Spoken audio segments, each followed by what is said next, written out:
it's a real struggle, and for me, that's kind of the part where I feel the greatest sense of satisfaction, because then once you put it out in the world and reviews and sales and all those things get into it, you have a very different relationship. For me, it's just like being a kid.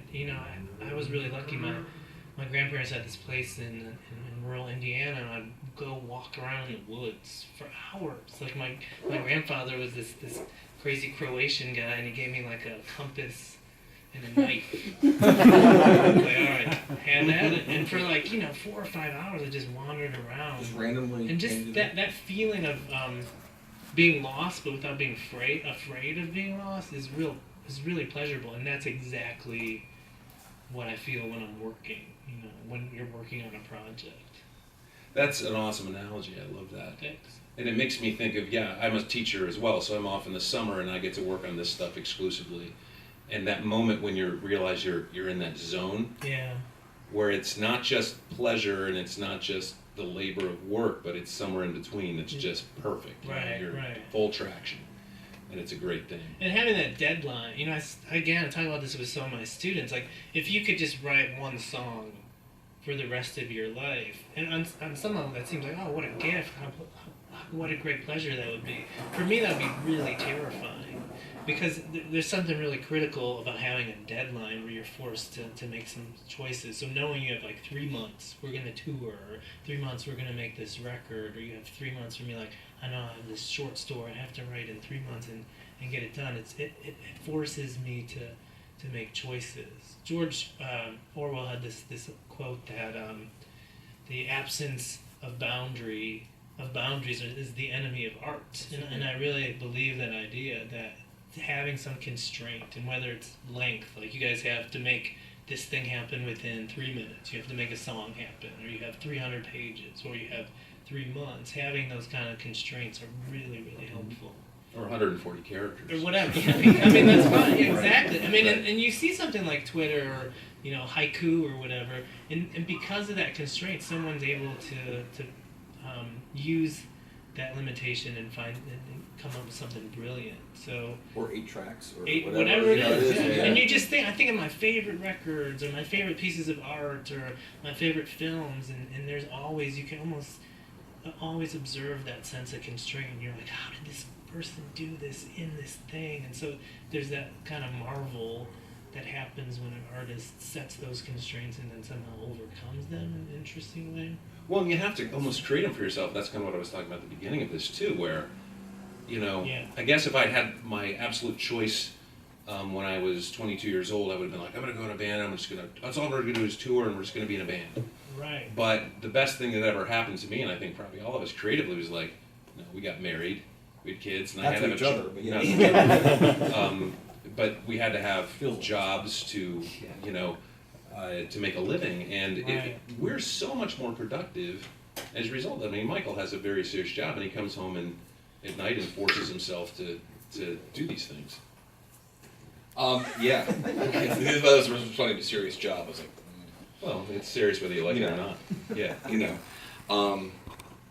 Yeah, if you take the law seriously. Well, I think we've often worked under the. Michael's a cop. That's right. That's like the craziest lawyer commercial ever. If you take the law seriously, don't call me. If you take, yeah. If that's your thing. Yeah, if you take the law seriously. Actually, the good commercial would be like, if you take the law. Anyway, so sorry about that. I think no, we've operated under that many constraints for a long time, and I think at the point in my life we've talked about this, that I actually have the discipline, and I'm grown up enough to actually, if I could just write music and play music all the time, that I would actually get a lot done. But it took me years to really reach the point where I thought of that. I would have wasted a lot of time, and so working made me really efficient.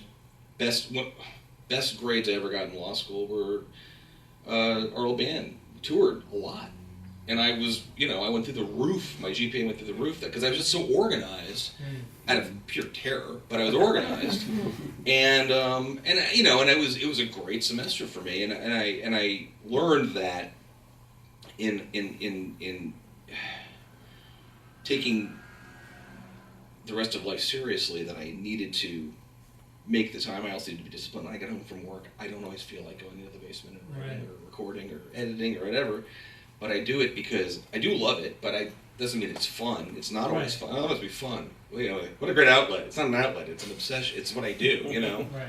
I have a job as a lawyer, so I can do this. That's what I do. But it's and I remind myself of that, and that's a big part of. I think it makes us hungrier. I think hungry artists. I don't mean starving. I mean hungry in terms of just wanting to reach people and do great work. Are the best artists. I think that the reason that a lot of times, this is music, and it's going to happen in literature where great musicians and they become enormously famous and then they kind of stagnate. Not because they got stupid. It's just because that the affirmation they get, they have unlimited resources, and it's just tough to rouse that, whatever that is. So that's one of the things. And then of course you're not having the access, the resources to. We can't make like the new Daft Punk record, which they made. It probably cost them 6 figures to make. Yeah. I mean, and that's one of the things I have a problem with it. It's too much. It's just too much. It's like there's some good things on it, but it's like that's just. And you got Nile Rodgers to play rhythm guitar, and it's like. And then we spared no expense making this record, and it's like that's kind of cool for the first listen, and then after a while, it's just like.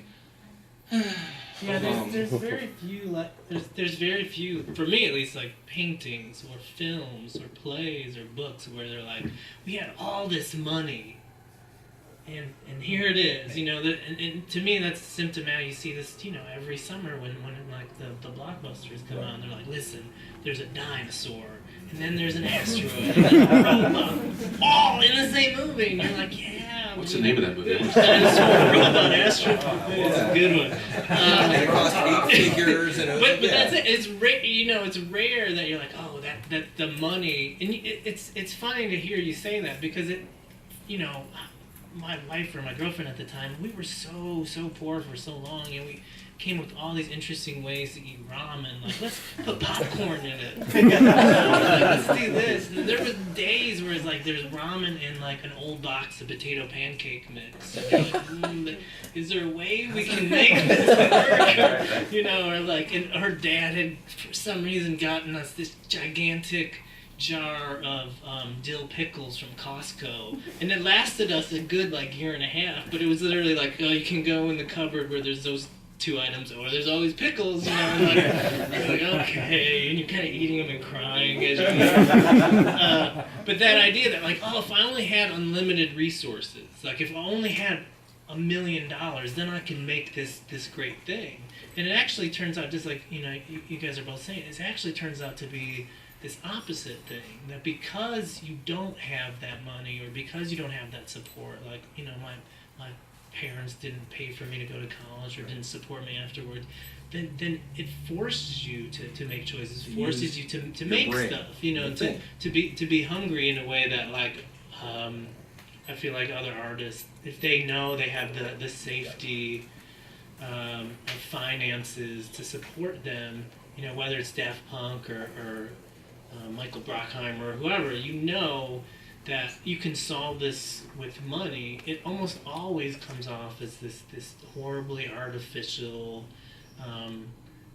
it almost always lacks that kind of sense of inspiration or humanity. You said hunger. I really believe that, and it happens all the time with writers where they write this great book and they get this acclaim, and then it kind of freezes them in time, where then they think they have to do that thing over and over. Well, who are you writing for then? Right, because then you start writing to please these different critics. Or an audience you think right, like, well, they like that last one, so we better do that thing again. So I think that hunger, and you guys do this a lot, you have different sounding songs, there's this song that kind of goes in this direction, or this song, and to me those are the artists, whether they're filmmakers or writers or certainly musicians, those are the artists that have always been really inspirational to me. They do this thing and that's interesting, and then they move on to this thing and that's interesting, and they don't feel limited by their successes. Conceptually, I mean, I can dig all that and agree with all that. We just recorded our upcoming record, so it's very fresh in my mind, the process. Beyond the constraints of having to work 40 hours a week to support myself and my family. I don't think the amount of money that I have ever really came into play. I don't think my contributions to the record would sound any different if my salary was 5 times, like what it is. Yeah. So on a nuts and bolts level, I don't think money, having it or not having it, really came into play. I mean, would your books be different if you made My books, twice as much money as you make? I mean, there's a whole genre of literature about really unhappy rich people. And you would genuinely. But you wouldn't be rich if you made twice as much money as you make. Oh, you don't so, know. No, well, that's fair enough. No, but I think I wouldn't be either. For me as a writer, like I end up writing about jobs that I had, places that I've lived, places that I go visit, and if I did have like unlimited resources. And I can see this too, because there are writers, there are some really amazingly talented writers who do end up writing about the problems of being privileged, and a lot of that has to do with their resources or who their parents happen to be, sure. or what college they happen to go to. I think that's all relative, of course. Though right. we're all incredibly privileged, right? No, by most measures. Yeah, for sure. I say that for not sure. to be a bummer. No, but, it's people true. make great art with a lot less money than we have. But I feel like it's hard. The way I've experienced it in my life, like people who've come into money, it hasn't changed their character. It's brought out facets that were already there. So if they were an a-hole, exactly, you're like, then they became a real committed a-hole. And like if they were, It takes commitment. yeah, I label this like anything. I can't, so swear away. All right, go right ahead. So I imagine it if you had unlimited resources, it would probably affect certain things. Like it would probably remove that sense of hunger. I don't write a book. I agree with you. I don't I agree with write that a entirely. book to try to make money. But if you never had to worry about money, then like what kind of art would you make? Would Sure, you make I this agree with totally abstract, fantastic thing?